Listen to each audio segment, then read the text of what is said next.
Hello, everybody, and welcome back to the Lawcast. This time, we're going back to a very strange show that I had pretty much forgotten existed, but then when I read the card, I just knew we had to do it. It's Vengeance 2006, and it might be the most batshit insane pay-per-view in WWE history. Now that is an incredibly tall order because there have been some bad shit pay-per-views that we've covered and that we haven't and that we'll be covering soon, I'm sure. But man, this one, just looking up and down the card, like we were talking about it before, like we just got to cover this. This thing is ridiculous. It's like a series of random match generators. Like you just turned on the WWE 2K video game and you hit the random select wrestler button. Oh, John Cena versus Sabu. Mick Foley versus Ric Flair. Kane versus fake Kane. Of course. Edge versus Rob Van Dam for the world title. Why not? Absolutely. Like it's just literally like a list of like somebody's fever dream. Like they had a Make-A-Wish kid who just wanted to book for one night, and here it is. Oh, and DX versus a team of male cheerleaders. And the Spirit Squad. Okay, I'm going to save my thoughts on the Spirit Squad for later. But like this is the idea of the Spirit Squad is at the same time the most maddening thing in the history of pro wrestling and kind of cool. Like we'll get there. The crazy thing is they thought they had stars in at least a couple of those guys, and I don't think they saw Nick Namath, Dolph Ziggler as one of them, although he turned out to be by far the most successful of any of them. Well, like right off the top, do you know that Elijah Burke was supposed to be in this? No. Yeah, D'Angelo De Niro was supposed to be one of them. He'd already been around as Elijah Burke. Were they going to repackage him? Apparently, like that was just, I just read that and I was like, are you fucking serious? Really? At least he would have had some charisma unlike the rest of these stiffs. Yeah, exactly. He was going to be like the leader of it, which would make so much sense. But it was only going to be 4 people, not 5. It was just going to be Kenny, Dolph Ziggler, Nikki, and Elijah Burke. Johnny get thrown in there. Johnny Jeter got thrown in there in his place. Yeah, Johnny and Mikey both got added in his place. Yeah, I'll get to that. But yeah, what a strange group of guys, knowing that a couple of them were pegged to be big stars. And one of them ended up being a pretty big star, but not the guy they thought. Well, let's just put this out there. This is exactly the same as the Nexus, except they fuck it up so cheerleaders. Hard. Yes. Like but it's the same general principle. Is you take 5 guys who you think have great potential and you put them out there as a stable to just destroy all the veterans because there's so many of them, they're a pack. And they just ruthlessly whoop ass for Vince McMahon. That's a great idea. It's a genius idea. It's just give Vince 5 kids and have them just do his bidding. Yeah, but they shouldn't be cheerleaders. That's the thing. How never take them seriously in that gimmick. And like it's not like they called them all up for this idea, and Vince was like, okay, but you guys are going to be cheerleaders. No. Vince came up with the cheerleader idea and then sent people down to OVW to pick new cheerleaders for him. Think of whose career could have got, like, CM Punk's in OVW at this point. Fucking Brent, right, I guess? I think he would have quit before he did this, though. There's no way. No. Yeah. But, like, yeah, you think of whose career could have gotten ruined by this? Oh my God. I think Cody Rhodes was down there at the time. Yeah, sounds right. Oh, Jesus. Yeah. Like the Reaper came for these guys' souls. I mean, yeah, Dolph Ziggler managed to survive it because, yeah, he came back totally. He came back looking so different, nobody realized who he was. Yeah. But even that it took him 2 years to get back to the main roster. And then they gave him an equally stupid-ass gimmick that he had to overcome. Like, Dolph Ziggler has earned his career because he's overcome some bullshit. Yeah. So, I mean, where's the company at this point? This is the follow-up to ECW One Night Stand. We did that show a couple of years back. It was a great launch for the new ECW brand. A great showcase for the talents and the style. Rob Van Dam beat John Cena to win the WWE Championship in an awesome main event. At the time, expectations for ECW were sky high, and they would crash and burn just about immediately. Now, I was one of, I want to say, the few people on Earth who was actually a week-to-week ECW TV watcher. because I liked it. I just liked the idea of something new. The idea of something that didn't feel like tainted like Raw and SmackDown always did by being the same all the time. So even though it actively and aggressively sucked, I still wanted to like it. I enjoyed almost every iteration of it, I'd say. Like, yeah. I was fascinated by it at first when it was, kind of a gritty, like, alternative show. It was not, it went off the rails pretty quickly, mostly because of, as we talked about, just bad luck with Sabu and Van Dam getting busted with pot, and Angle having his drug problem really get out of control and them having to release him. And like that killed almost all of their stars right out of the gate. Yeah, but once they kind of came to the conclusion, like this happened like after December to Dismember, but once they came to the conclusion that, oh shit, we just got to lean full into the new guys, it became a great show to watch. Yeah, like, it was the predecessor. It was a less good version of NXT, but it was very much like the predecessor to NXT. Yeah, you got to see like Punk coming up and John Morrison coming up, and like The Miz found himself again. Like a lot of people made their careers from being there at that time. It was great. Yeah, I love the mix of new guys and also like veterans kind of getting their mojo back, like Mark Henry, Regal, Finlay, Goldust. Bunch of guys kind of found the fountain of youth down in ECW. Absolutely. So ECW, as we talked about, it goes downhill pretty fast. The debut episode does not really go well. The entire show is built around like John Cena and Edge. They kind of have to carry the show. The matches are not good. The main event is kind of a debacle where they just throw a bunch of guys out there into a battle royal and they all blow up really fast and start botching their spots. Sabu won the battle royal to get a shot to get to fight John Cena at Vengeance, which is how we get to that insane match that actually happened. John Cena versus Sabu in a pay-per-view match. Oh, yeah. Ratings came in good, but it was clear that there were some issues here, and Vince was not happy with the show they produced, and Paul Heyman ends up on the shit list pretty fast.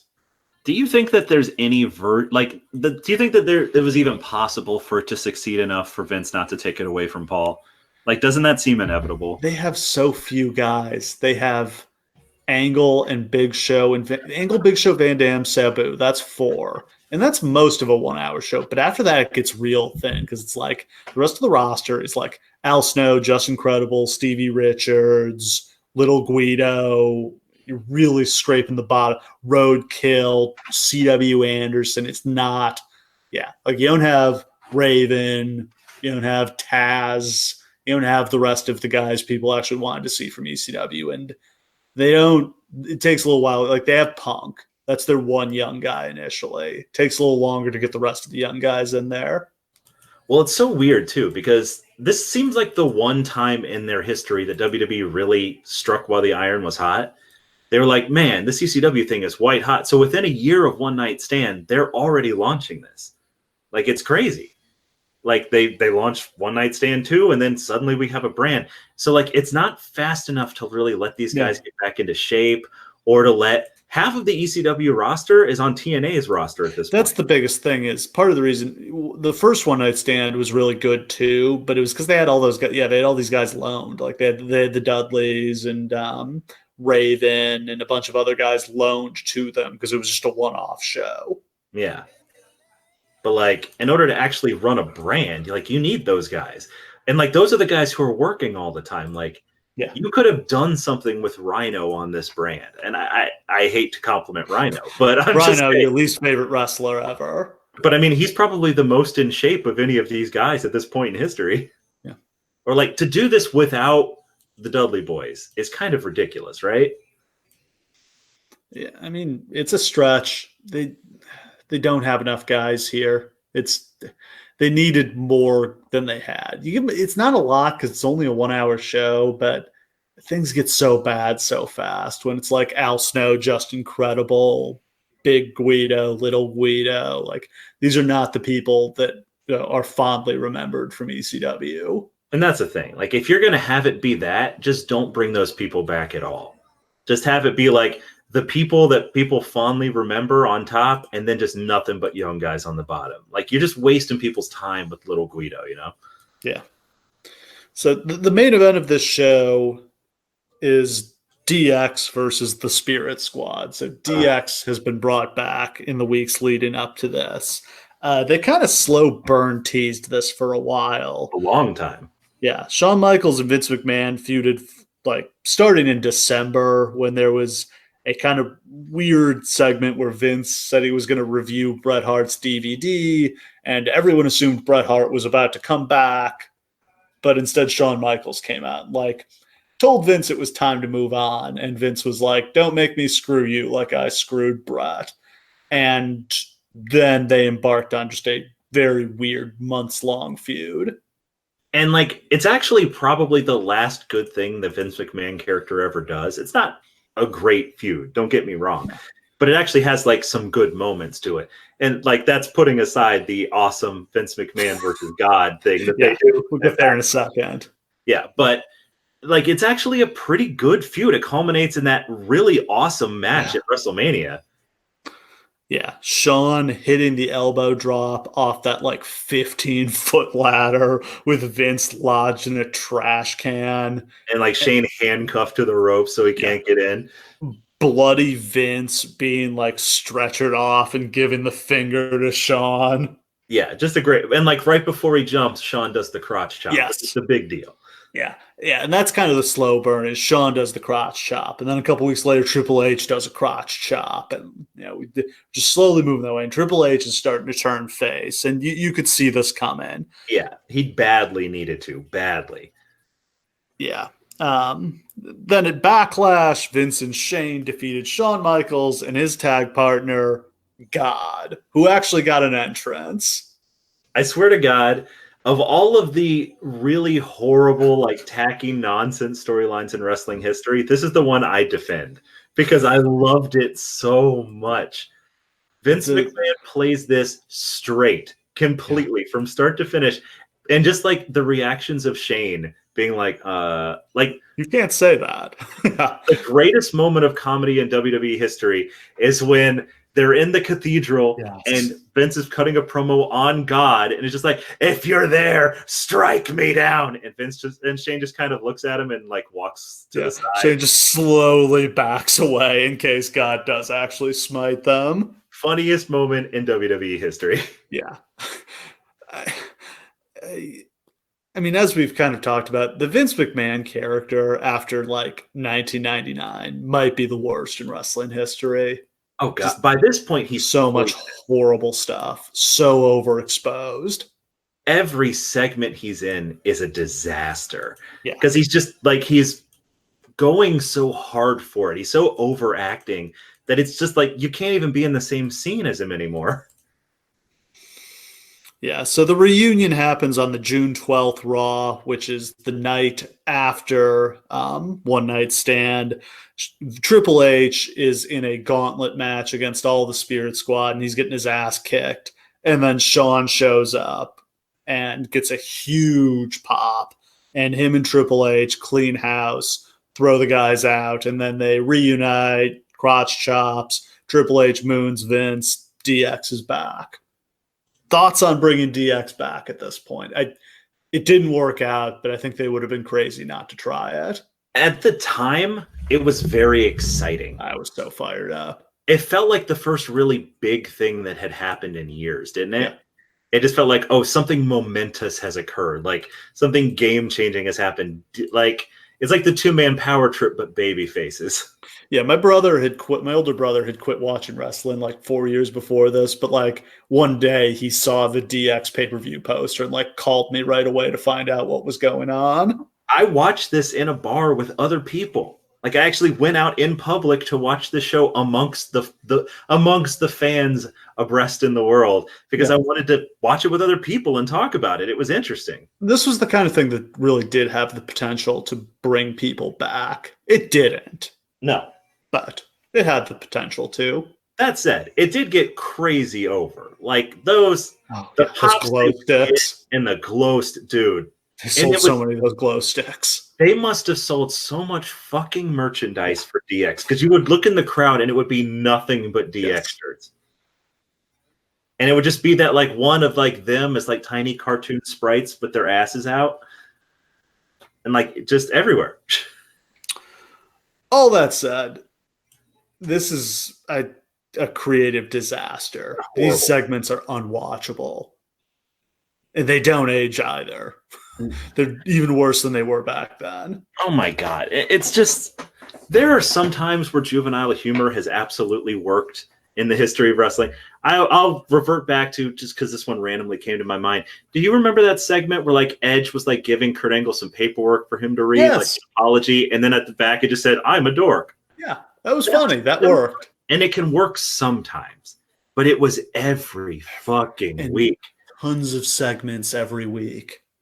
Just like cock joke after cock joke after I love cocks. You get it? Yeah. The first Raw the next week after this starts with this long tracking shot of Vince McMahon like walking through the back and having to endure like DX humiliation after DX humiliation. It's like, oh, we've got a delivery for Mr. McMahon. It's a rooster, a cock. Get it? And then like male strippers come up, and one of them's Fat Big Dick Johnson, and he's dancing baby oil, and then someone delivers a penis enlarger to Vince, and it's just like, this is the level of humor. And then there's dwarfs, and there's mooning, and there's green slime, and there's poop. It's just everything. Like, just grab bag every sophomoric joke you can make.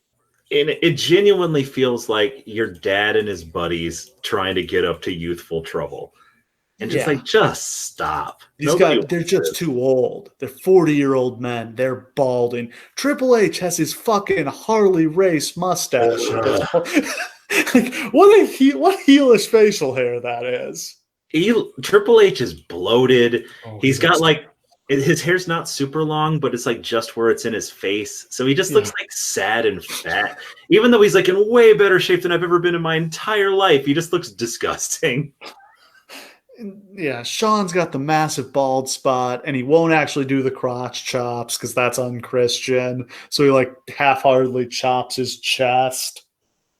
I do he love won't say suck it. They managed to find the compromise where he would be like, all right, what if I just make the crowd say suck it? And they're like, fine. Yeah, God will forgive you for that. It's just, he must have had to play jump rope with his morals throughout this entire thing because he just didn't want to do this. His heart does not ever seem to be in this. Yeah. The biggest thing is DX in 1997 when they were actually cool. I'm not such a fan of like 98 DX. But 98 DX is just as bad as this is in a different way. 98 DX is like frat boys date raping people. Yeah.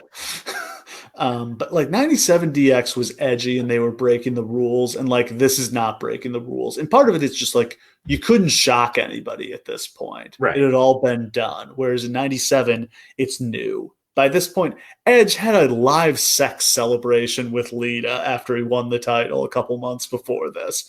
You're not breaking any ground here. I honestly feel like that's the last shocking segment left in history. Like there's no more to do after that. That's it. That's as far as you can go. Yeah. Unless you actually had sex. Yeah. Which can't do that on TV. I mean, she did get topless. Yeah, she did. Yeah. Did have a nip slip there. So yeah, DX and the Spirit Squad is our main event here. The Spirit Squad, male cheerleaders. As we've talked about, Nick Namath, Dolph Ziggler, Kenny Dykstra, who is like 20 years old at this point and shockingly smooth and competent for a guy that young. People were comparing him, and I'm not even joking with this, to Ricky Steamboat when he was in developmental, because he was that smooth. Yeah. I thought he was going to be a big star just because he's a 20-year-old on the main roster and he looked great. Yeah. He had that like dynamite leg drop where he'd get like 50 feet in the air. They pushed him hard a little bit after this. They put him over Ric Flair a bunch of times. He was rubbing elbows with like Edge and Randy Orton. And then John Cena stole his girlfriend, is my understanding. Okay, the rumor has it, because there's no true confirmation of this, but Kenny Dykstra was dating Mickie James at the time. And what we do? Good on him. Yes.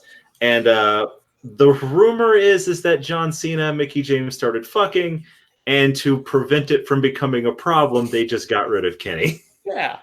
Which, is maybe not ethically the right thing to do, but it's business. I mean, yeah. This is how it works in the real world. Neither Mickey nor John have ever said a word about this. It's all from Kenny's perspective. Yeah. So maybe he's just jealous and imagining things, but sounds plausible. It sure does. Yeah. Also in there, Johnny Jeter, who they seem to have big plans for, but he fizzled out after this. Oh yeah, Johnny Jeter was supposed to be great too. Like he was a smaller guy, but like I distinctly remember at this time because I was following OVW pretty closely at this point because CM Punk was in it. So like that was the shit. Like I had to pay attention.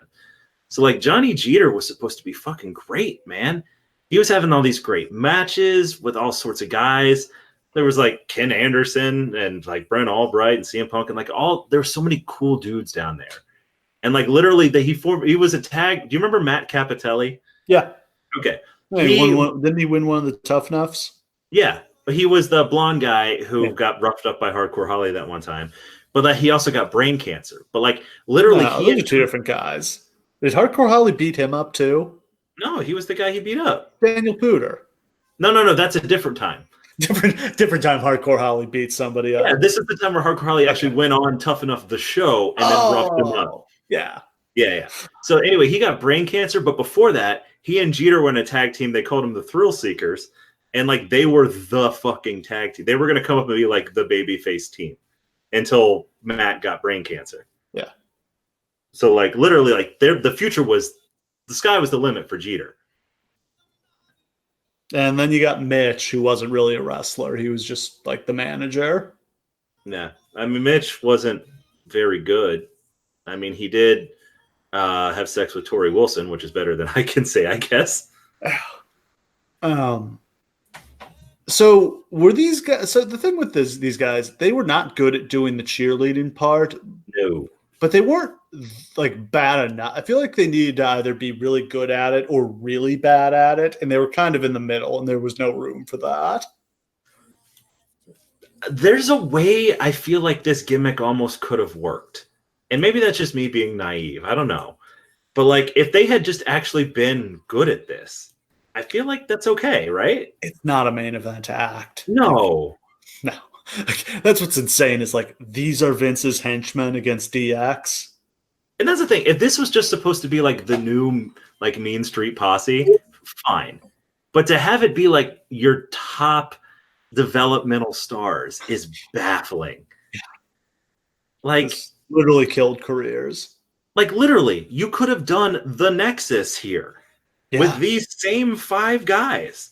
Yeah, Vince is just like, I'm tired of the Attitude Era. I'm tired of old guys. These guys are going to kill all of these old guys. That's awesome. Yeah, I'm going to inject it with a lethal dose of poison. Or just like, fuck ECW. They're getting in all my shit. Here's my army, my anti-ECW army, or something like that. Yeah.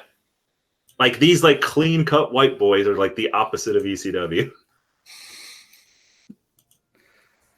Oh, so on this night, our WWE Championship match is Edge defending against, or Rob Van Dam defending the title against Edge. I feel like this is an answer to a trivia question, because I feel like practically every other pay-per-view title match in WWE history involved one of like 7 people. Yeah.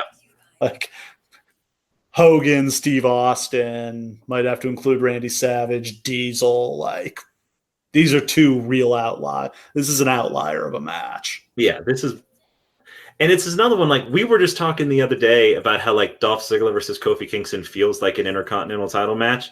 Doesn't this one kind of feel like that too? Yeah, because Rob Van Dam was the Intercontinental Champion for like 5 years straight. It's very strange that Rob Van Dam got the biggest push of his career in 2006. Like long after he's hot to any extent. Because he was on fire when he came in 2001. And you figure when they do the roster split in 02, like now it's his time to shine. He even had that feud with Triple H where it really seemed like he was going to get it. And then they put over Shawn Michaels instead. Yeah. And back to the IC title for him. Yeah.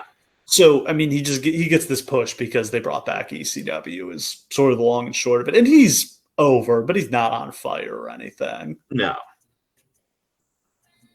And yeah, I mean, Edge gets the shot because he helped Van Dam win the title at One Night Stand. So Paul Heyman gave him the title shot. I mean, it makes sense. And Edge is fucking hot here. Edge is great. He's living his best life at this point. Was this the best Edge ever was? I feel like Edge and Vicky on SmackDown is better than this. That was really good too. But this is so great.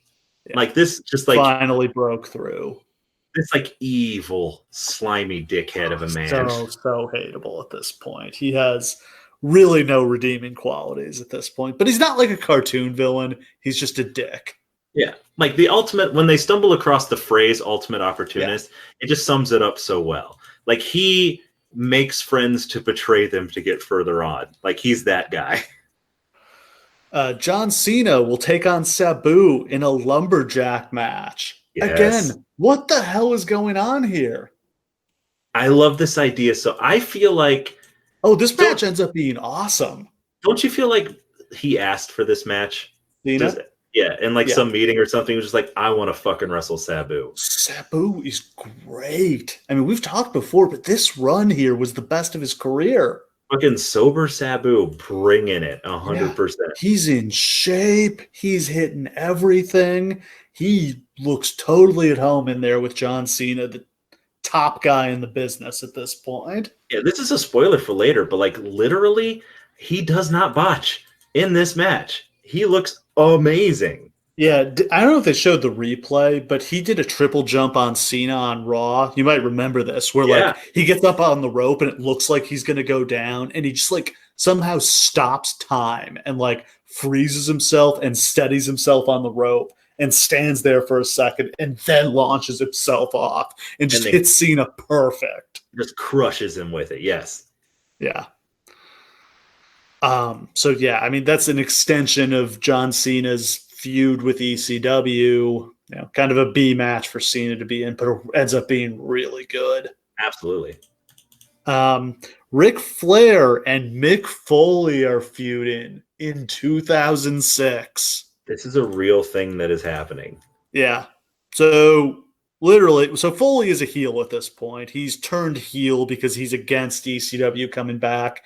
They're kind of trying to recreate the anti-hardcore stuff that he did as Cactus Jack in ECW, but not committed to it the way they did there. He's still wrestling Mick Foley hardcore matches. Right.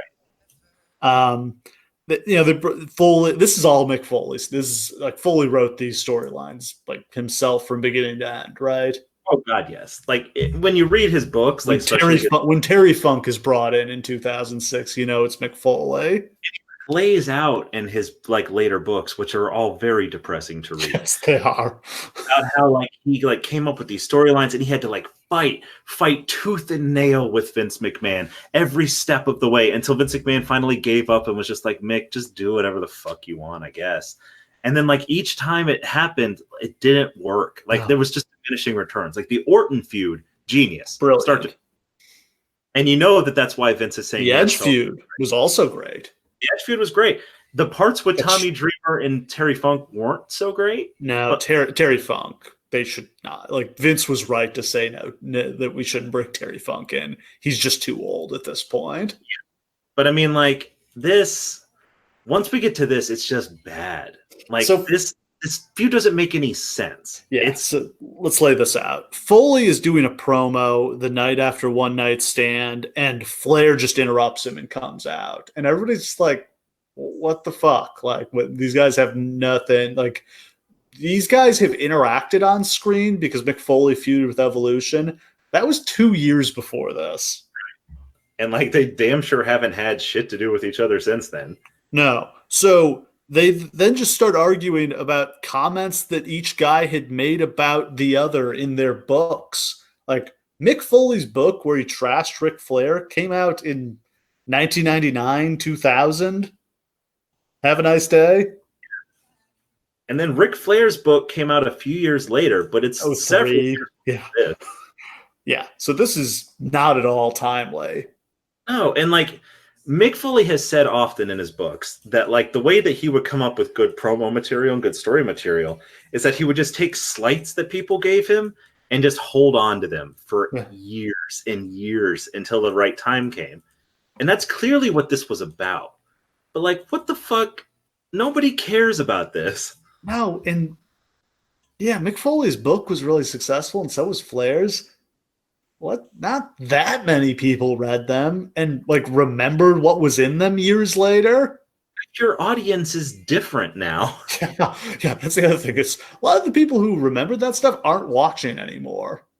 It's just, I just don't even have the words for how bizarre. And like, I know that in Mick Foley's head, this must have made sense. And Mick Foley said he's just like, I'll work it into my anti-hardcore thing. I'll be like, I'll prove that I'm not hardcore. I'll out wrestle Ric Flair, the greatest of all time. And then I'll turn heel because I can't actually do it. And then I'll have to revert to hardcore and the people will hate me for being a hypocrite. But it doesn't work. It doesn't work. Yeah, and the basis that would work here, the basis of a feud that would work here would be like Ric Flair, the technician, versus Mick Foley, the brawler. But because Mick Foley is doing an anti-hardcore character, it can't really go that way. Like Mick Foley in 1997 could have done that. Yeah. It could have been like, oh, we're going to do holds? Fuck you, I'll do holds. Yeah, let's go. And because he was fat, but he could move. He can barely walk at this point. He can't even move, man. He's wearing sneakers and sweatpants out there. And like the idea that he's going to do some like, and even Flair can't do it anymore. Oh, Flair's about to retire too. Flair's in his 50s. So like none of this, it's not the right time. Arguably, there was never a right time for this.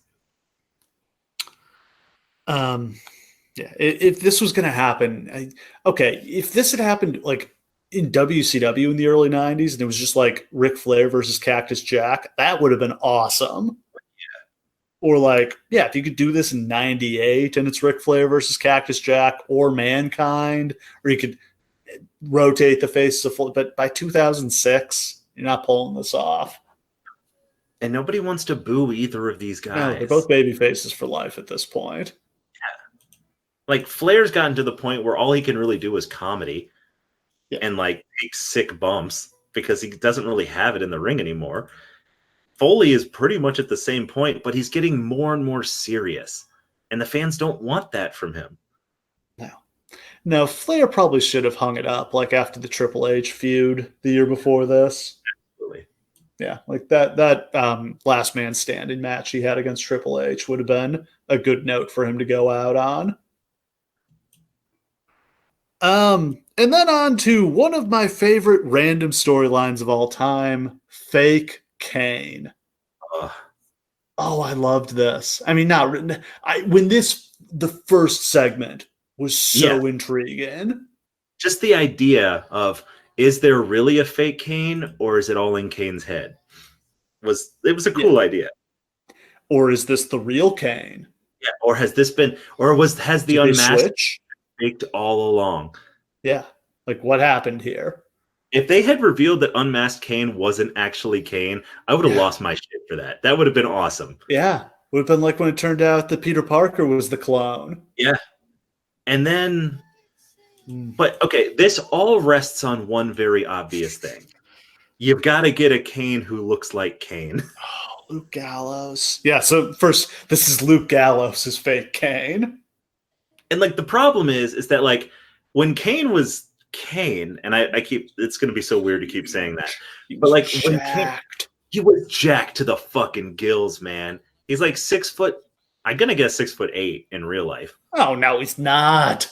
He's like 6'4". All right, whatever he is. But yeah, Luke Gallows does not, I don't think, it's not that Luke Gallows is short. He just looks weird in the costume. Yeah, he just also doesn't have that like purposeful stride. And like, I don't know if one of the most interesting things I ever learned on Something to Wrestle With is that the reason Mordecai acted like Mordecai did is because he was trying to be early Undertaker. Trying to impersonate like 1991 Undertaker. And when I went back and watched that Mordecai match afterwards, that's exactly what he was doing. Yeah. But it sucked because that's not what anyone wanted to see in 2000 whatever. It's really tough to impersonate a wrestler, as Kane found out when he had to try to pretend to be Diesel. Yeah. Like and that's the deeply ironic thing too, is that now Kane has his own imposter. And of course they did this with Undertaker back for SummerSlam 94. This is easier to pull off because it's under a mask. So you didn't have to deal with like that doesn't actually look like him part. But yeah, Luke Gallows, a tough role to play. And I don't know how much time he actually had to prepare for this. This is something I feel like you would need months of work to pull off. And I doubt they probably planned this out like 2 weeks beforehand. So the problem is that when Luke Gallows comes out in the Kane garb, it's like a fart. Like, it is absolutely. I thought it was a dwarf at first, just because the way it was shot, it looked really weird. And like, even though he's probably maybe 2 inches shorter than Kane, yeah, but like, it's a big deal for him to be shorter. Like, you can't do that. Like, it's got to be hard to go out and get someone the exact dimensions of Kane. Yeah. Like, you can't just do that, but then don't do the angle. Oh, it seemed like such a good idea, though. So, I mean, Kane is just having a match, and the lights go out, and the organ plays, the fire pyro, and then a Kane in a mask comes out. Yeah. It's an obvious wig. I think the wig got better as the weeks went on. It did. Yeah, the initial wig was not good. So where do you think this was going to? My assumption at the time was like, Kane is going to get the mask back here. Well, yeah, I think that probably was time. It was probably time for it at this point. I don't. Do you think he never should have gone back? I think he had money in Kane going back to the mask. Oh yeah, I think this was about the right time for that too, because Kane wasn't going anywhere. Even when he finally did it in 2012 or whenever that was, it was pretty cool at first, and then it went downhill fast. And like, at this point, people actually have like signs in the crowd, like, put the mask back on, and like masked Kane and stuff like that. Like, there was like a movement for it. So I think it was. Part of me genuinely wonders if they were going to actually say that our Kane that we've had is not the real Kane and the other one is, and then he takes his mask off and he's got like the actual burns on him and stuff. Yeah, there was something there. I think there's something to that. Either this is always been like, it's always been a fake Kane, or like they switched at some point. Yeah, just like the Kane that unmasked that day was a different guy. That was, he stole Kane's identity from the insane asylum or something. Seems like the Undertaker would have said something about that. But I mean, like, there's so many ways you can go. That would have freshened up the character a little. I mean, it would have been something else. Or it's the third brother. What if there's a third brother? Cain. This goes back to one of my favorite online rumors, which was Brock Lesnar being the third brother of destruction. Would have killed him. Would have killed him. Oh, would have killed him. Oh my God, that's so great. Batista was the one. If it was going to be anybody, it would have been Batista. Oh, yeah, just bring him up as like, not like Leviathan, but like Abel. Like Cain and Abel or some shit like that. No, that's stupid. Don't do that. Just bring him up as Leviathan and shut up about it. So Kane sort of explained who the fake Kane was, that he was some guy he had known when he was a kid who was obsessed with him, which doesn't really fit in with the existing story of how Kane grew up at all, because Kane was supposed to have been raised in secret in a dungeon by Paul Bear.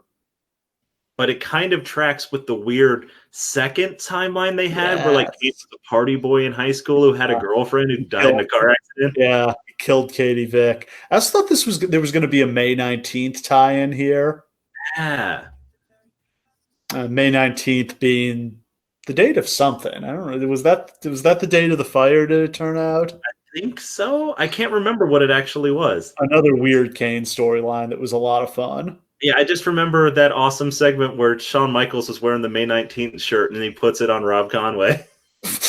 That's funny. I forgot That's one of the best segments, yeah. The other Kane, I remember another random Kane intriguing storyline when he like lost a match and kind of had a breakdown and started yelling, "Is he alive or is he dead?" Yeah. And then he started carrying around a bag that had a mask in it, and we assumed it was his mask. But instead it turned out it was Rey Mysterio's. Which was... Yeah, that wasn't a great way for that to turn out. Again, just put the mask back on him. It's what we've always wanted. Yeah. And like, it should have been such a bigger moment when he put it on too. Like, they build to it. He takes it out of the bag, he puts it on, and then he like murders everyone for weeks. Like, that was the source of his power. That's his urn. The biggest mistake they made was they had him talk. Yeah. He needed to go back to being silent. But once they learned he could cut a promo, they couldn't let it go. No, I mean, when he put the mask back on, he should have been silent.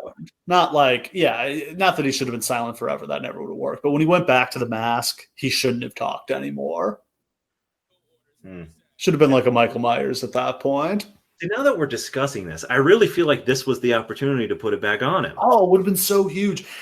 And this whole company is a nostalgia act at this point. Like they're basically trying to turn the clock back to 1998 at this point in time. Yeah. You got ECW, DX, Mick Foley, Ric Flair. It's all nostalgia.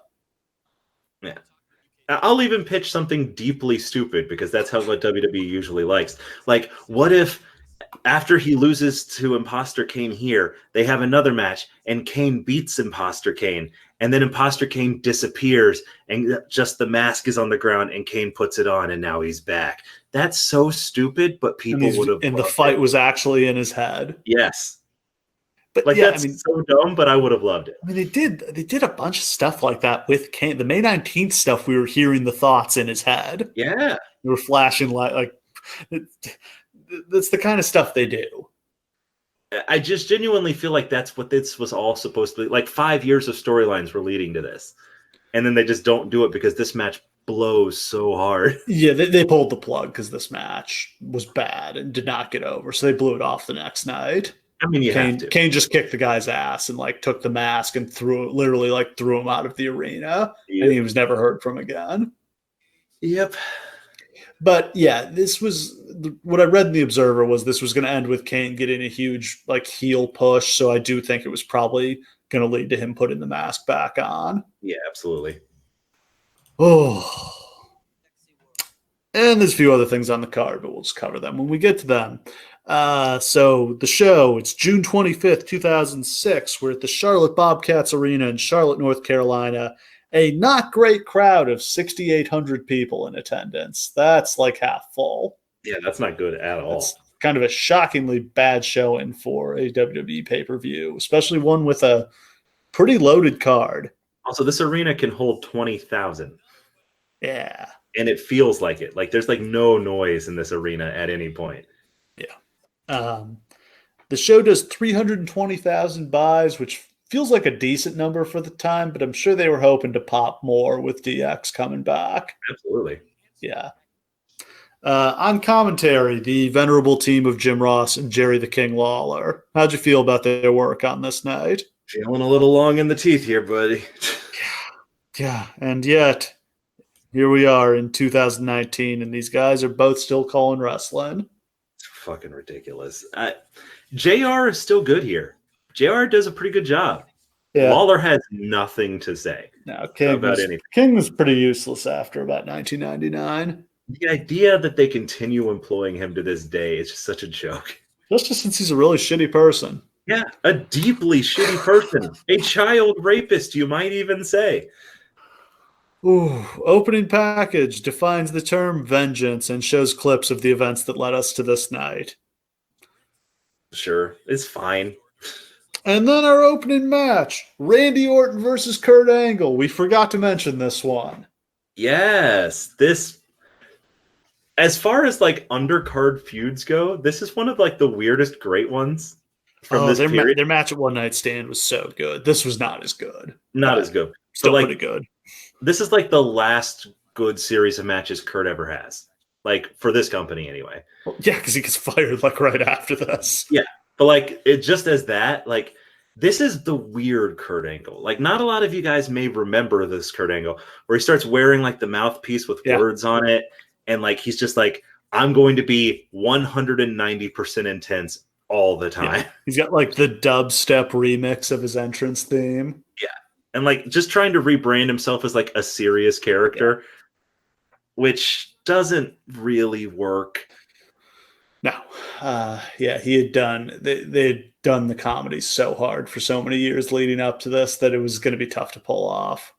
And like you believe him in that role because he'd always been able to like transition between, but there's like no comedy to this character at all. None. His wrestling style was really fun here though. Just like the headbutts and all the mat wrestling. It was a smart reinvention of his style. Well, he's decided to go like MMA influenced at this point. Like he was like really one of the first to get on that board because he was always fascinated by the idea of MMA and like the idea that if it had come around 5 years earlier, like he definitely would have left been to go. Yeah. Oh, he would have been the man. This reminded me how much I love Legend Killer Randy Orton. Legend Killer Randy Orton might be my favorite character of all time. What a cocky piece of shit. And like, I just like him more with the longer spiky hair rather than like the skinhead look. And I like the voices. I like the Burning My Light theme instead of the voices. The great thing about that character to me is that like I like a character that the second his music hits, I know what his intentions are. You know what I mean? Like you just like whenever Kane's music would hit, it was great because you're like, oh, somebody's about to get fucked up. Yeah. And it was the same with Randy. Just like there'd be a legend in the ring, his music would hit and be like, oh shit, no, run away, here comes Mayo. the disrespectful dickhead. Yeah, here comes the guy who's gonna fucking try to steal your name. So they start out. Angle tries to German suplex Orton off the apron, but Orton blocks it. They go back in the ring. Orton hits a drop kick that knocks Angle out of the ring. Orton goes outside and Angle throws him into the barricade. They go back in the ring. Orton shuts things down with his signature move from this era, the chin lock. Oh, he loved him some chin locks. How did you feel about like headlocking Randy, the chin locking, but like putting some stank on it? When he would actually work him, it was it's funny because it's just like, this is clearly his idea of getting heat, is make his matches as boring as possible. It works because the fans hate this shit. Yeah, he is a very unlikable person. We're starting to get into the era where there's not a lot of heels, but he is a true heel. Yes.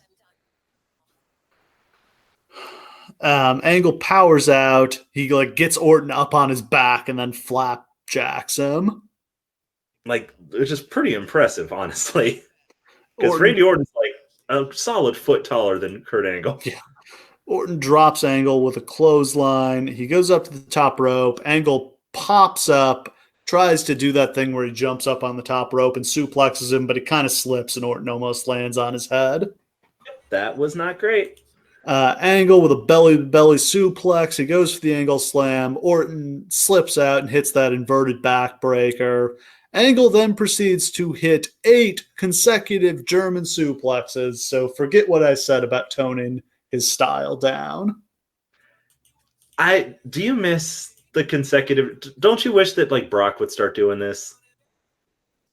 I do enjoy it. Kurt should have stopped doing it because it was killing his neck. Oh God, yeah. Like no. Then Jim Ross makes a reference to JJ Redick getting a DUI. Yeah, what a weird reference, especially now. So far, I'm sure it was time. I'm sure it was timely at the time. I'm sure it just happened at the time, and I think he was playing for the Bobcats. And it was like a riff on Duke too, because they were in North Carolina. Like I get it, yeah. But it's just like, man, here we are in 2019, where he's a respected veteran with the 76ers, and that doesn't track at all. Angle gets Orton in the ankle lock. Orton rolls through, sends Angle into an exposed turnbuckle, and then Orton hits the RKO and gets the pin. So he gets his win back from One Night Stand. I don't like that they beat Kurt here, but I feel like they had this like stupid idea that like it doesn't count if you lost on the other show. Yeah, it's also very odd because like ECW kind of gets squashed on this show. Yeah, they do. And like that sucks. And like it makes sense. Like all the individual decisions make sense. But when you add them up, it makes them ECW look like shit. Yeah, Kurt with his kind of new characters should have kept rolling here. And you can build Kurt and Van Dam as like your big ECW match. Well, that should have main evented December to Dismember. Like that was the goal, I think. Probably. And then Kurt lost his mind and they had to fire him. Yeah, that's a real main event, honestly. We go backstage where Vince is on the phone. A kid in a wheelchair comes into his office. Vince thinks the kid is a DX plant and yells at him. He then wheels him out of the locker room and throws him down the stairs, complete with sound effects. Steve. Fuck.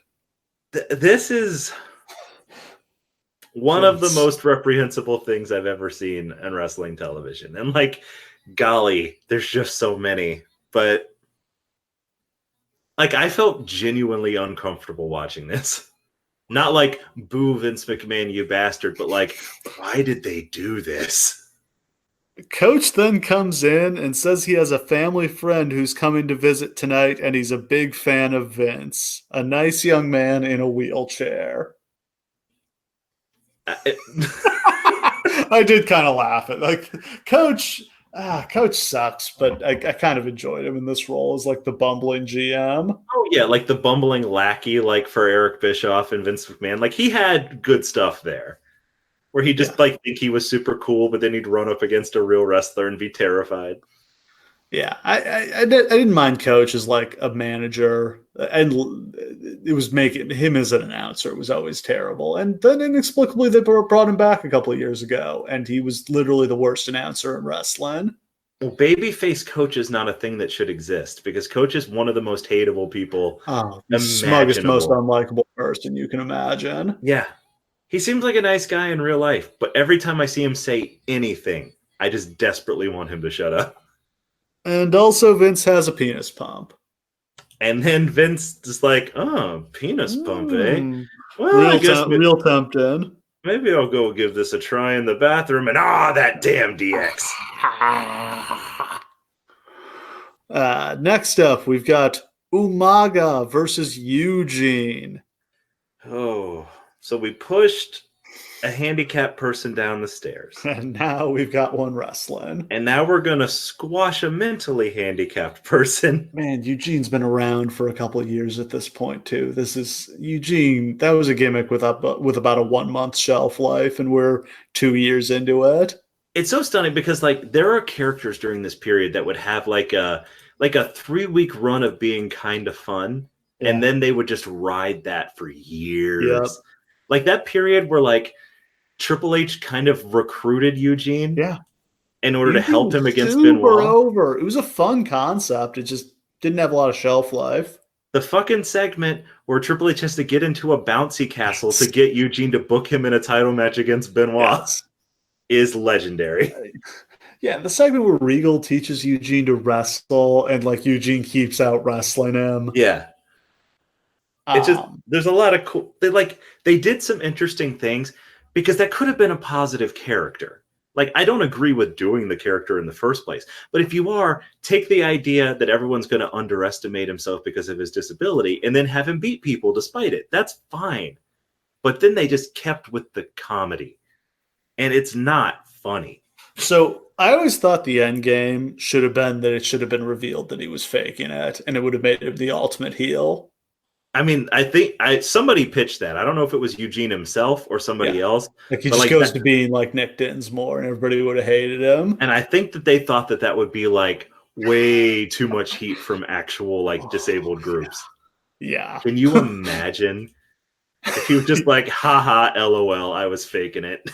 Yeah, he's just he's like half-heartedly keeps pretending he's like, I can't do this anymore. Actually, I can tell you exactly what that's like because gay people had their moment exactly like that at the Billy and Chuck wedding. Got the rug pulled right out from under them. Hey, this is actually a really positive thing. Nope, psych, we're not gay. Or when Jerry Lawler asked Goldust if he was quote-unquote a queer. Just a long positive history. Sometime soon, we're going to talk about that evil, awful Jerry Lawler promo on Goldust. I'm not looking forward to it.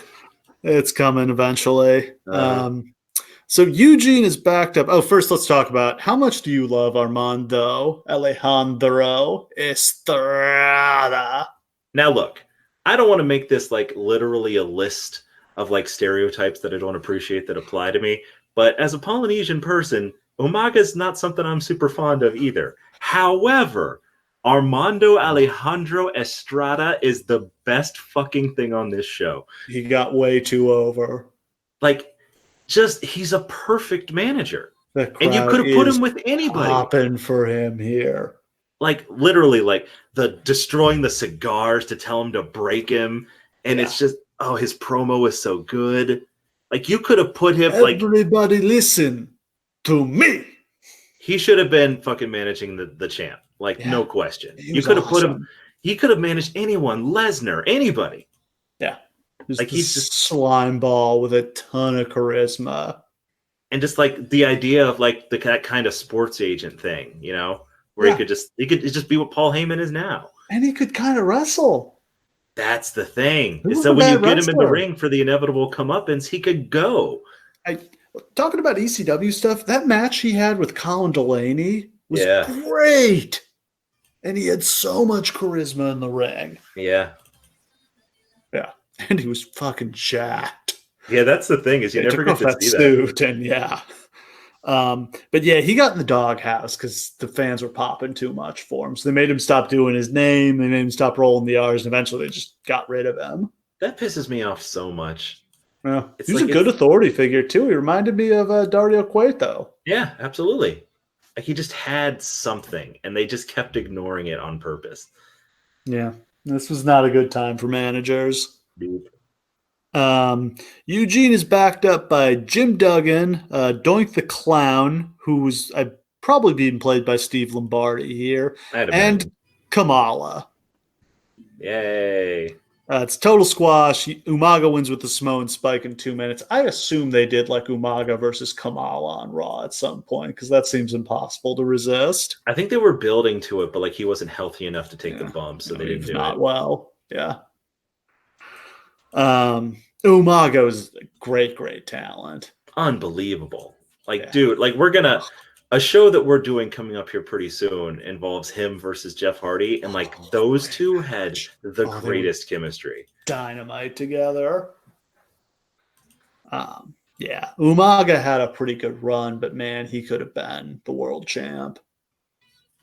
And like I'm so happy, like dearly happy at the success that Roman Reigns and the Usos have had, because it kind of broke the need to ever have a character like this again. Yeah. Because how pigeonholed are you as this character, Yeah, it's another of those characters with like a low floor, but a high floor, but a low ceiling. Yeah. Like, it's the same with like Val Venus, or they put him in one of the biggest matches of all time. They put him in that Trump match. And he drew as far as anyone can determine. I mean, it was kind of weird to be promoting that, to have that on like the front page of USA Today, but it worked. I mean, shit. What can you say? Like, Lashley and Umaga drew in a match. You can't take that away from them. One of the biggest drawing matches in wrestling history. And you can say that it wasn't them that drew, and that's fine, but they were in it, man. But they didn't hold it back. Yeah, exactly. Todd Grisham interviews Mick Foley backstage. Foley reads from Flair's book the parts that trash him. Foley promises to out-wrestle Flair tonight, which is a shift from the previous Monday where he kept saying it was going to be the worst match of Flair's career. I mean, was he wrong? Nope. And now we've got our 2 out of 3 falls match as Mick Foley takes on Ric Flair. Flair gets a huge pop. As a reminder, we're in Charlotte, so right in the heart of Flair country, I believe his hometown. Is this, and I mean, this is a slight spoiler for the end, but is this the first match he ever won in Charlotte? Maybe. Yeah, honestly. WCW was very committed to burying him. Every time they came through there, he would get his ass kicked. I almost feel like Vince didn't know they were in Charlotte, or he would have buried him. He's like, oh shit, I forgot. Foley gets a lot of heat for his entrance, and there's a loud Foley sucks chant. I feel like he was only over because he was fighting Flair. Agreed. In Charlotte. I think otherwise he mostly got cheered around this time. Mm-hmm. Flair controls with his superior wrestling ability, and then he catches Foley in a small package to get a pin and win the first fall. Foley gets frustrated. He throws a trash can into the ring, and then Flair catches Foley in the figure 4. Foley grabs the trash can, hits Flair in the head with it, and gets DQ'd, and that is the end of the match. Flair wins 2 falls in a row in about 6 minutes. Very disappointing match, but it was just storyline advancement. Unfortunately, the blow-off match at SummerSlam doesn't end up being particularly good as I remember either. See, here's the thing, too, is that the idea of this match is clearly, as I'm sure it was laid out, is that, okay, Mick goes in and he tries to out-wrestle Flair, but Flair's way better than he thinks he is. And Flair out-wrestles the shit out of him and gets the first fall. And then Foley is like, okay, shit, what do I do? What do I do? And then Flair almost has him again. So Foley's got to revert to the hardcore. He's got to reach into that place that he said that he would never go to in order to beat Flair. And then he hits him with the trash can and he bloodies. I don't understand having him get disqualified because that's so stupid, right? Well, it's a throw. It's just angle advancement, and they end up having an I Quit match at SummerSlam. So this does lead to the awesome Ric Flair versus Big Show hardcore match on ECW, which we've raved about before, but is one of the best like random one-off TV matches of all time. Yeah, I feel like we're one of the only fans left of that in the entire world that like actually know that it happened. Yeah. What? I don't really remember the Melina stuff from this storyline, but what was that about? Okay, there's no real other way to put it than that Mick Foley falls in love with Melina.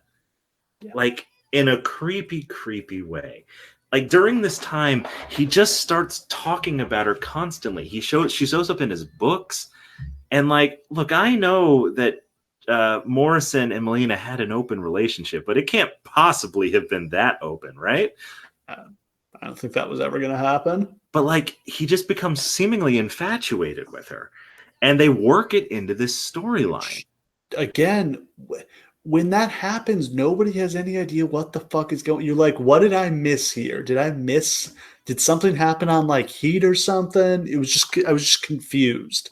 Because she's a full-out heel. Yeah. Who has nothing to do with him in storyline. But because he mentioned her in a book, he just assumes that people are going to understand that, like, they're friends in real life. And that he writes about her in a book that hasn't come out yet. Isn't that the Hardcore Diaries? I think you're right, yeah. And then part of the stakes of the match is her. Yeah, and, like, he ends up winning the match. Like, Flair beats him because Foley quits because Flair threatens to hit Melina, like, with a barbed wire baseball bat. And then she turns on him and he gets fired, and that's the end of that storyline. I deeply, deeply feel like that can't work with Melina. Like, maybe if it had been, like, his own wife. Well, yeah, let's remember he does, in fact, have a wife. But, like, I feel like I've seen that storyline somewhere else recently where they're like, he won't quit, so the guy goes out and grabs the wife. That was what I pitched how the Royal Rumble match with The Rock should have ended, because it would have avoided Mick having to take all those terrible chair shots. Yeah, The Rock goes out to his wife in the audience and says, I'll beat the shit out of your wife and kids. Think of the heat that would have gotten. Yes. Yeah, I think that would have been perfect. But, like, it seems like Mick had the same idea, and he's just like, oh man, I wish we had done that. Let's try it here, except it'll be Melina? Melina? Huh? Really? Her? Which is funny because they do basically the same thing with Stephanie a few years later, where they're just like, oh, hey, did you know that me and Stephanie have been super close for all the years of her life? It worked a little better because you kind of bought it, but at the same time, it's like, why? Yeah. Like, why would you trust her? She's the biggest heel ever. Why are you so dumb? But at least inserting Stephanie here would have made sense why it immediately leads to his firing. Like, none of this... Yeah, Vince fires him, and I think that's it for him. Does he ever come back, or is this when he goes to TNA? He appears in the Royal Rumble in, like, 2009. But he's in that 2008 Rumble we did, that one at the Garden. I think that's it for him. This is his last singles matches, is this run right here. Yeah, it sounds like it. And it seemed like at this point he was coming back, like, not full-time, but, like, at least on a Lesnar-ish schedule, because he works, like, 5 pay-per-views this year. Yeah. But no, I mean, I think just another of his fallings out with Vince. Mm-hmm. Over him pitching. I mean, Vince is right to push back. These storylines are not good. And especially after this one bombs like it does. Yeah. If you're Vince, you're like, no, that's enough ideas. We're not indulging this anymore. No. We go backstage to Maria, who interviews Carlito. She says there's a paradox of coolness, where Carlito spits in the face of people who don't want to be cool, but the coolest people are the ones who don't try to be cool. And the uncool people are the ones who do try to be cool. Let me just say that secretly smart Maria was one of my favorite characters of all time. Like, Maria is so like delightfully likable. Yes. As a character. And somehow like all of this like really degrading sexy stuff doesn't stick to her like it does like a Candice Michelle, for example. Like you're just like, oh, she's just having a good time, whatever, for whatever reason. It just doesn't. She just seems like she's actually like enjoying herself in her job. Yeah, the most heelish thing John Cena ever did was make out with her. Yes, it was. I was like, fuck you, John Cena. That's wrong, you asshole. I remember the moment that I found out that CM Punk was dating Maria, and like I hated him so much in that moment.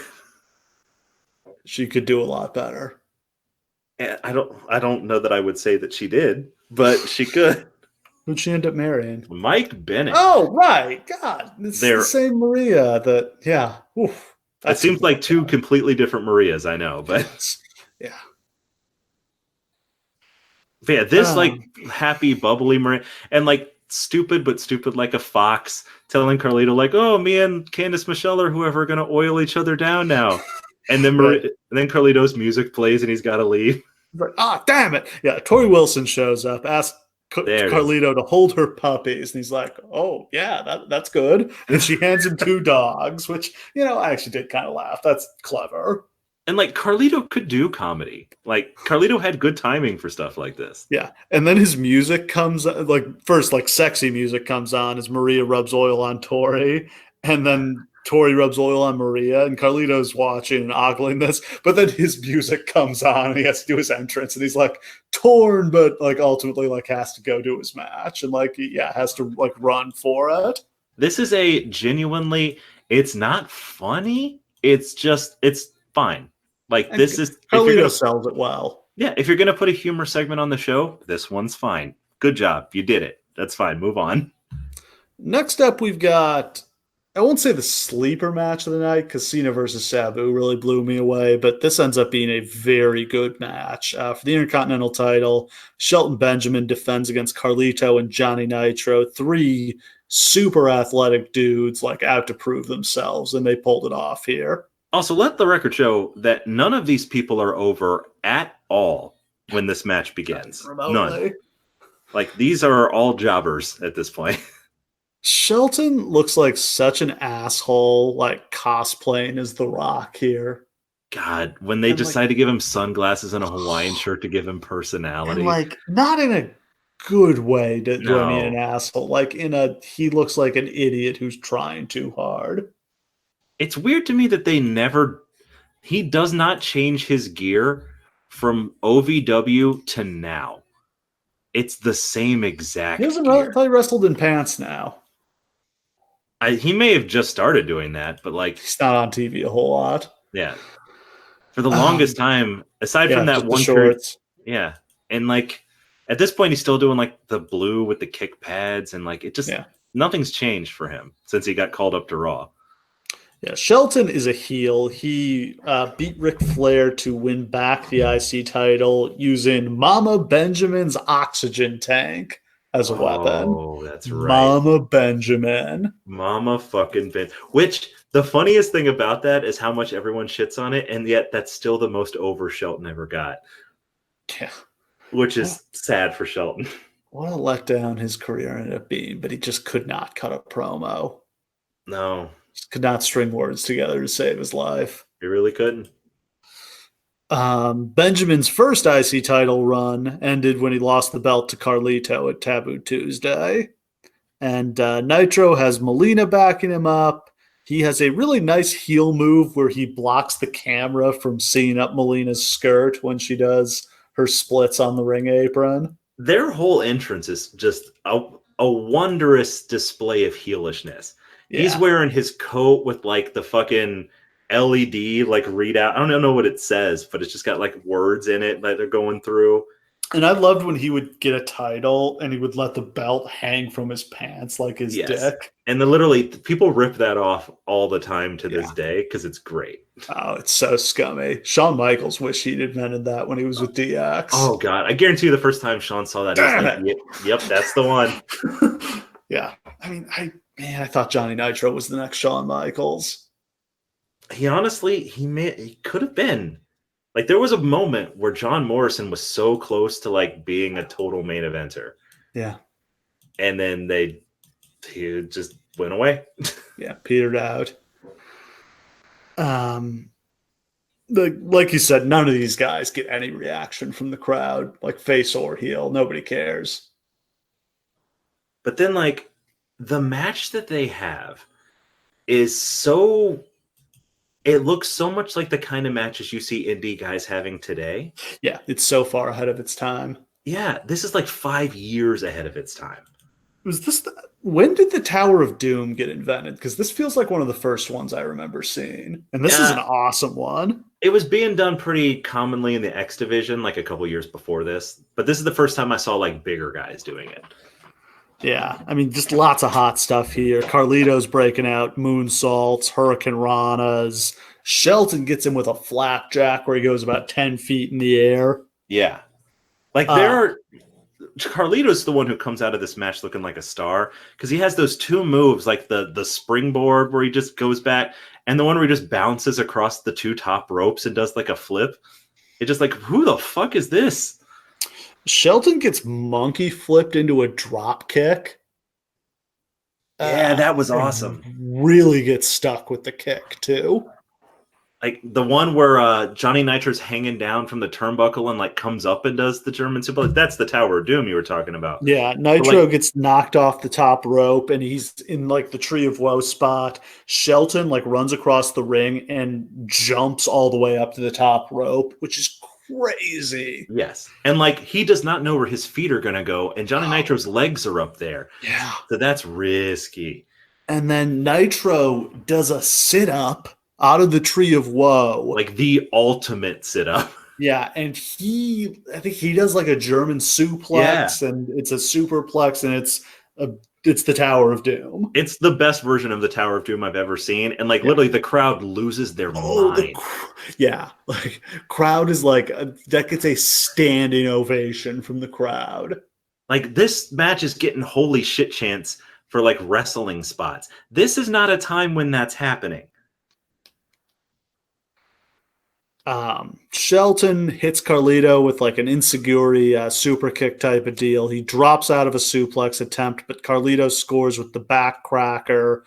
Nitro pulls Carlito out of the ring and slides in and steals the pin to win the Intercontinental title. Really, really good match. Feels like it should have really got, kind of been a launching point for each of these guys, but not much comes out of it. Yeah, I mean, this felt like kind of like a low-key takeover main event, and like that's a really good compliment to give it. Yeah, I mean, you were not seeing a lot of matches like this in 2006. These matches didn't exist then, and like genuinely, you felt like these guys had so far to go, but only Nitro goes really any further than this. And it takes a year after this, like he's in ECW, and they give him the Morrison gimmick, and he really kind of figures things out. Yep. Spirit Squad are backstage doing a cheer when Vince interrupts and yells at them, and then Vince decides to give the penis pump a try.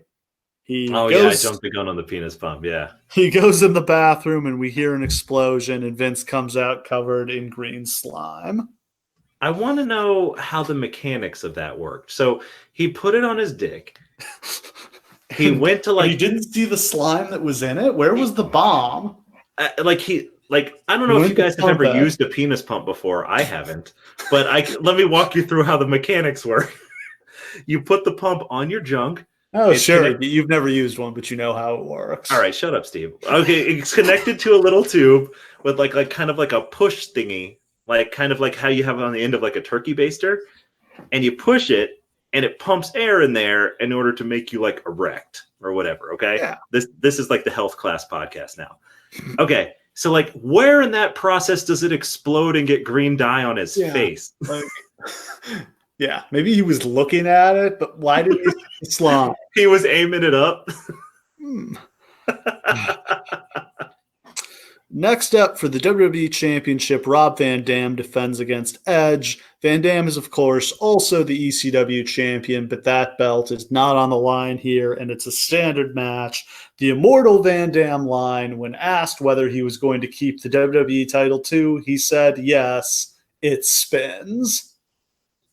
That was delightful to me. It really was. To have somebody be like, yeah, man, fucking rad. This blinged out piece of shit belt.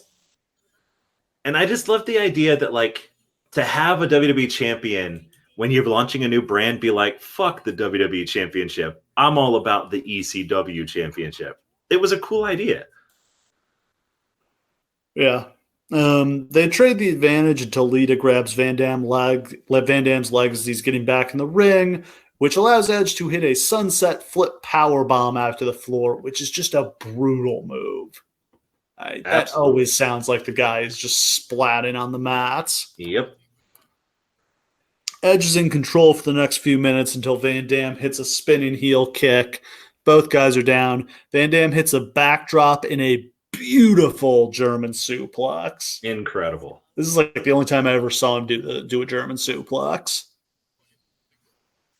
Like, that's kind of what I liked about this singles run for him to here, is that, like, he's busting out all sorts of shit. This is like the only time in his entire career he switched up his formula, because Rob Van Dam had the same match from like 1996 until, I don't know, he's probably still wrestling somewhere today. Oh, he is. I bet he's still like the guy doesn't age. No. Like when he came back to WWE in like 2015 or whenever that was, he still looked exactly the same as ever. Exactly the same. Like still in shape. His hair even looked exactly the same. Yeah. And like could still wrestle the Rob Van Dam match. Like hadn't missed a beat.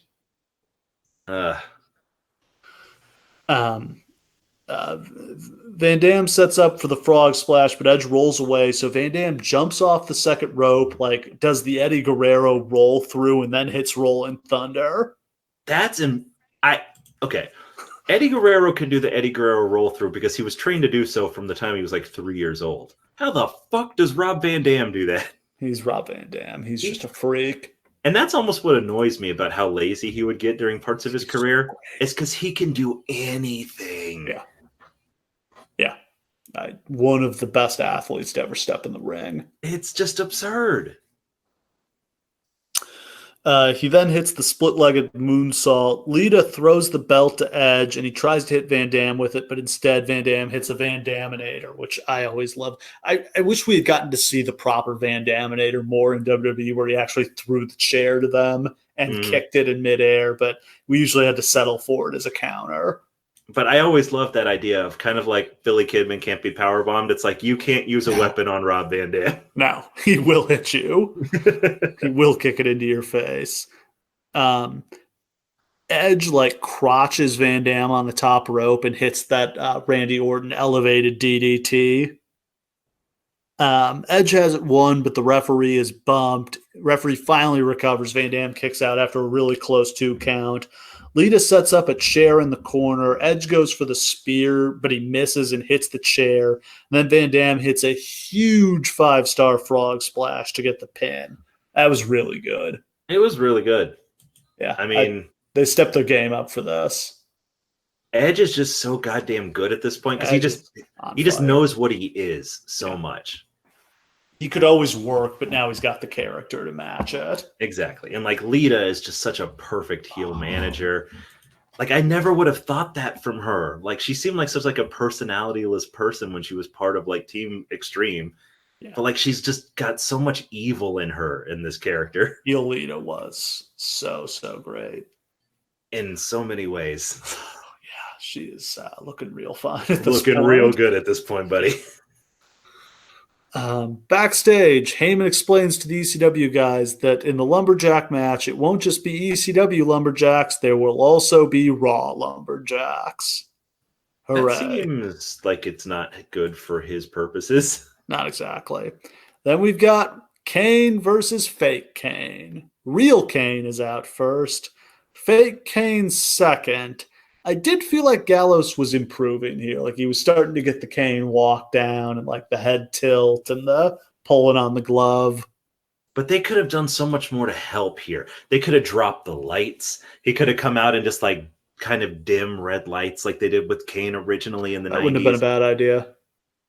They could have shot him from below so he looked bigger. Yeah. They could have like not had to show his muscles. They could have like not had him like stand face to face with Kane so Kane looks way bigger than him. Yeah, they could have gotten a Kane outfit that had 2 sleeves instead of having him wear a long sleeve red t-shirt. Yeah.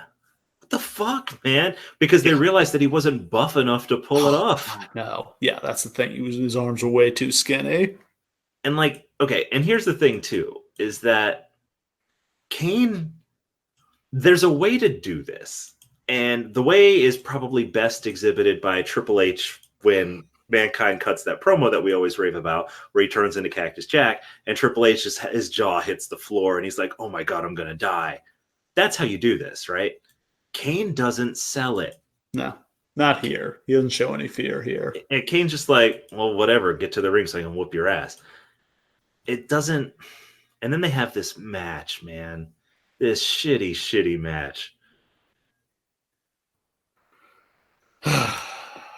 Yeah, crowd turns on this match almost right away. Well, they turn on it in the entrance because he looks like shit. Lots of punching. Real Kane hits a DDT and a power slam. A big boot. He goes for the diving lariat, but fake Kane catches him out of the air and choke slams him and pins him. Didn't work. Vince hated it, and they dropped the storyline the next night. This is also... I mean, it's a terrible choke slam.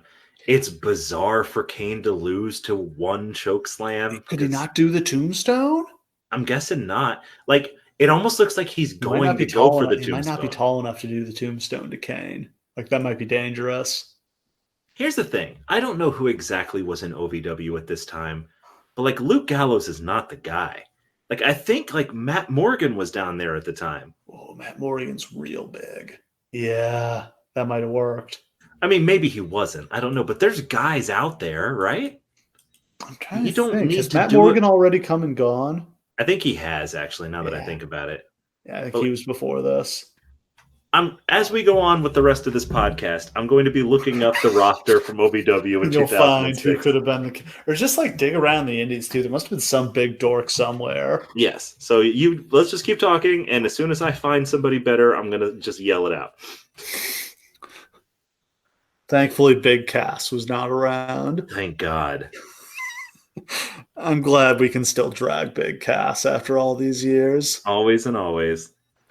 Next up, we've got the Extreme Lumberjack match as John Cena takes on Sabu. First out, we've got the ECW Lumberjacks. We've got Al Snow, Balls Mahoney, Sandman, Little Guido, Roadkill, Stevie Richards, Just Incredible, and Tommy Dreamer. What a bunch of dorks. Yeah, the people outside the ring are literally pointless. They are a bunch of losers. I love Sabu's WWE theme. It's so much better. It's just like an improvement on the original. Yeah. It's so like just that heavy drum beat and the guitar wailing. I don't know. Look, I know what went wrong with Sabu. But, like, especially hearing that, like, Vince was super impressed with Sabu. It's Sabu just like, and Sandman, both in, like, the best shape of their careers, having the best matches of their careers. Just going for it. And, like, here's the thing. Is that, like... Balls, too. Balls had a good run, too. Yeah. This Sabu is a main eventer. Yeah. This Sabu will draw. Like, this guy is awesome. It's such a shame he didn't get a big run. I mean, it still works. That's the thing is he's kind of cleaned up here, whereas in like the 90s and early thousands, I don't think he was clean. But like it's just so funny because we've mentioned this before, but like WCW was seriously thinking of bringing him in like 96. They did. And remember, they used him. Yeah. And we did that Halloween Havoc he was on. And he got over like fucking shit. And he had a match on Raw in 97. I just saw it the other day. And they used him as part of the ECW invasion. I just think that if Sabu in his prime had gotten onto one of the major shows, there's something magical there that I think they could have used. You can't turn the channel when you see him because you know something crazy is going to happen. Yeah. And like just the idea of like Sabu versus Mankind matches. What a fucking... Yeah. Ugh. Oh, yeah, this is such a fun random. I mean, it does not last long because he's gone by December to Dismember and never brought back again. But yeah, really good for the little bit it lasted. And then the Raw Lumberjacks. Val Venus, Matt Stryker, Chavo Guerrero, Trevor Murdoch, Lance Cade, Snitsky, Rob Conway, and Viscera. An even bigger group of dorks. Oh my God. Snitsky and Viscera are still here. Yeah. Ugh. And Val Venus in 2006. Well, he was in the dark match on this show too. This was during Val Venus's period where he was wrestling all the new guys to see if they could work. Because if you couldn't have a good match with Val Venus, you gotta really suck. Yeah. So he was in like the Sean Waltman role here. Cena gets his typical mixed reaction. Sabu jumps Cena as soon as he comes into the ring. He throws Cena to the floor, but Cena pops right back into the ring and takes over. He hits the fisherman suplex. He throws Sabu out to the floor, and Cade and Murdoch throw him back in. Cena gets thrown to the floor, and he gets beaten up by all the ECW guys. Sabu throws Cena out again, and Sandman nails him with a Kane shot. Then Sabu sets up a chair, hits a beautiful triple jump moonsault. God, it's so good. Sabu locks on the camel clutch. He then goes for the Arabian face buster. He sets up the chair, goes to launch himself at Cena in the corner, but Cena moves. Cena comes back with a power slam. He picks up little Guido and throws him into all the ECW guys. Then he AAs Stevie Richards into the crowd. Sabu gets a chair and throws it right into Cena's face, and it makes the most brutal sounding noise. Just fucking awesome. Like a gunshot. And like, let's be clear. John Cena deserves infinity credit for all of this because John Cena does not need to be involved in this nonsense. No. John Cena's selling his ass off for Sabu. You get the feeling John Cena was an ECW fan. Fuck yeah. Yeah, growing up in the Northeast, like in the late 90s, I'm sure in a wrestling fan, I'm sure he was watching ECW. This must have been awesome to him. The ECW guys set Cena up on a table, but Viscera breaks that up. Sabu goes for the triple jump, but Cena pops up, nails him with the Singapore cane to the head. He grabs a chair, throws it into his face, and then FUs him over the top rope through the table that's on the floor. Awesome. An insane spot. Crowd is going crazy at this point. Well, like, not only do you not normally see this kind of thing on WWE television, this is without a doubt the coolest thing that John Cena has ever done, is it not? This is badass. Yeah, like John Cena, like at ECW One Night Stand, John Cena just had to kind of wrestle normal. This is the first time you see him like try to do what ECW guys do, and he's kicking ass at it. Well, and they had a little bit of a character turn here with Cena where it was kind of like he was getting a taste of the dark side and he liked it. Yeah, fuck you. I'm going to kill ECW with their own game. You want to play rough? Like, now the bad guy's coming out. I fucking love it. And they just kind of dropped it after this. Okay. John Cena's character can't ever evolve. Jump in here with the big guy that we were talking about in the previous segment. Fuck's sake. I have looked through the entire rosters for OVW and Ring of Honor, and honestly, there's probably nobody who is even 6 feet tall on either roster at this point. So I guess I kind of get it with Luke Gallows. However, there is one person in all of wrestling who is literally the perfect choice for this. Abyss. It's Abyss. Fuck. And you shouldn't even do this storyline unless you can get Abyss, right? Feels like they could have.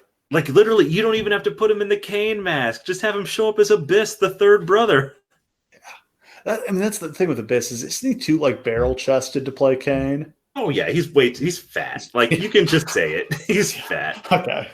But, like, You would have, it wouldn't be Imposter Kane, but you can be like the third brother. Yeah, and he's got Sinister Minister backing him up. Yeah, and just like Sinister Minister, the insane asylum warden. Yeah, and Dr. Stevie. There you go. Like literally, man, that was Abyss's shot right there. Kind of crazy that Abyss versus Kane never happened. It's also incredible that I think Abyss was the biggest guy outside of WWE and North American wrestling at this point. That's weird. Yeah. Is it? Yeah, probably. I'm trying to think of anybody else who was popping around at that point. I'm sure Morgan is somewhere, but other than Matt... Morgan's in TNA at this point. Yeah, but other than them, like, fuck, this is like there's like no big guys left at this point. That's why WWE's hoarding shitheads like Snitsky. Yeah. Cena drags Sabu in, locks him in the STF, and Sabu taps out. That gets a big pop. What an awesome match. This is my pick of the week. Honestly, like, as good as interesting as you might think that it is, it's just actually great. These guys have great chemistry. There's like a lot of chaos and fun here. Like, it's only 6 minutes long. Yeah. I would have watched this for 60 minutes. Cena runs into Van Dam backstage. Van Dam says Cena's got big balls, and he respects that. He challenges Cena to a match for the title tomorrow night on Raw. That would end in a DQ after Cena locked Van Dam in the STFU, but Edge interfered to break it up and stop the match. And then it was that weekend that Van Dam got busted with pot in the car with Sabu. Yeah. And that was the end of that. The funny thing is, I think almost too much is made of that. Because they were already going to take the belt off of Van Dam at Saturday Night Main Event. Yeah, he was only going to hold it a couple more weeks anyway. And I don't think that it really impacted how Van Dam was pushed in ECW. No, I think he would have kept the ECW title for a little longer. Yeah, so I think the only thing that it really changed was it forced them to not have a Saturday Night's main event, which they wind up just doing DX versus the Spirit Squad again. Yeah. Saturday Night's main event was dead and buried by this point anyway. Yeah, so I'm just not... I know so much is made of it, and deservedly so, but like it wasn't like the company killing... It isn't what killed Rob Van Dam's push. It was a temporary push. Yeah, it was just to pop ECW. He was never going to be a long-term WWE champion. Exactly. What it really led to was Big Show getting that great run with the title. Which I don't know how we're going to get to talk about that someday, but we've got to. I don't know. Well, we did December to Dismember already. Yeah, we just got to find another way, man, because it's so good. Then we've got a 5-on-2 handicap match as in our main event, D-Generation X takes on the entire Spirit Squad. DX gets a huge pop. Like, fans are buying this shit. I mean... It's just it's pure nostalgia. Like, it's so cool to see them together. Michaels and Triple H dominate early. Johnny gets his nose broken and is bleeding everywhere. And then they do a comedy spot where he like pulls out a martial arts headband and puts it on. That's pretty good, actually. Yeah, but like he's bleeding and like there's blood on the headband. It's surreal. Yeah. He's just like, this is my one spot in this match. I'm going to do it anyway. So Shawn acts like he's scared and tags out to Triple H, who just comes in and kicks his ass. Triple H gets caught in the wrong corner. He gets ganged up on. He manages to tag Shawn. Shawn gets worked over for a couple minutes. Triple H tags in. He takes out the entire Spirit Squad. They then hit simultaneous Pedigree Sweet Chin musics for the pin. It was fine. Like it was a pretty long match because it was a main event, but it was just kind of a standard tag match. Yeah. See, there's really very limited amount of things that you can do with the Spirit Squad. And if like the crux of their existence was just to lead to this moment where they do a job to DX, whatever, that's fine. Like, this isn't offensive. It's fine as like a nostalgia throwback. Like, hey, this feels like a Saudi main event, doesn't it? Yeah. Just like You take some young up-and-comer and put them up against a nostalgia act, and they just get jobbed out. Yeah, it feels like something that would happen today. Yeah. They're just like, oh, hey, the Undisputed Era, you guys are going to have a match with DX. And get your asses kicked. Yep. Mitch is made to kiss Triple H's ass. Sure. And then Vince comes out and calmly tells DX he'll see them tomorrow night. Yeah, that was weird. I think the night after this was when DX did the Vince Shane parody. Oh, yeah. I don't know, kind of funny. I mean, Shawn was funny. Yeah. Again, in every segment, like, Shawn is funny because Shawn has actual comic timing, and Triple H is just lame. Triple H takes himself so fucking seriously. He does a Vince McMahon parody where he just actively is Vince McMahon. Like, there's no joy to it. He just does Vince. And that's a wrap for this show. It wasn't really good or bad, but it sure was interesting. It was weird as fuck. Yeah. Almost every match was in some way bizarre. And like 3 months after this, everything on this show is like irrelevant. Like it never happened, except for DX. Yeah, DX lives on forever, but like ECW's dead. Like Shelton and Carlito and Nitro don't go anywhere. Foley's gone. Like Flair is, I don't remember what Flair ends up doing after this. Yeah, Kurt's gone. Orton. Eugene's done. Yeah. Orton and Edge was a good pairing. That was fun. Absolutely. Oh, Rated RKO? That's the shit. Yeah, I was a big fan of that. Oh. So yeah, I mean, I don't know what to make of this era of the company. They're reaching at this. Like, I think the way my theory of all this is, I think they thought they were going to have like a new attitude era with Cena and Batista, and it wasn't happening. So instead, they're just reaching to try to pop business. But you know what? I'll compliment them on this because they're making a lot of really bold decisions. Yeah, they're taking risks. Yeah, they're taking like risks that are actual risks. Just like, well, okay, we've always had DX reunion back in our back pocket. Let's do it now. And they let it breathe. They give it months and months of build until people actually desperately want it. And they do it the right way. Like, you can't say anything bad about the lead up to the DX reuniting. Yeah, they just couldn't pull it off. Yeah, exactly.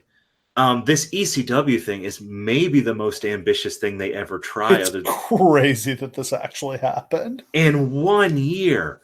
Not even 1 year, because they only decided to do it like 3 months before this. Yeah. With 3 months' notice, they launch a brand. Do you understand? Yeah. They had to find a television network that would take it, make the deal, come up with all national TV. Yeah, come up with all of this branding, put it on TV, split the rosters again, come up with a full comprehensive plan, put writers in place, producers, referees, all of this shit in 3 months. This is insane. Like, they've never tried anything this ambitious ever again. No, and they still haven't put NXT on TV. Yeah, NXT has had like an 11-year gestation process. Yeah. And it still has not gotten the push to mainstream relevance. It's still just a webcast. It's just, and I don't think that Vince knows that it exists, honestly. Vince has been to a few of the shows. He's just like, oh, what is this, Ring of Honor? It's just Hunter's side project. He pats him on the head. He's like, yeah, it's a pretty good job. Not enough tall guys. All right, let's get back to work. But yeah, really with the exception of like that throwaway Eugene Umaga match, like everything on this show was interesting. Even Eugene Umaga, like you could see Umaga's magic and so is Estrada. Yeah, like this is just a squash and that's fine because Umaga looks good. Yeah, he's only been around a few months at this point. He showed up like the night after WrestleMania. Yeah, dynamite. Yeah, I mean, they've got Rob Van Dam's the world champion and he's wrestling Edge. John Cena's wrestling Sabu, fake Kane. They're trying. It's not all working, but they're definitely trying. Yeah, every segment smacks of effort, which is just literally the polar opposite of what you see today. Yeah. So yeah, I'm glad we did this one. This was a very interesting show. Absolutely.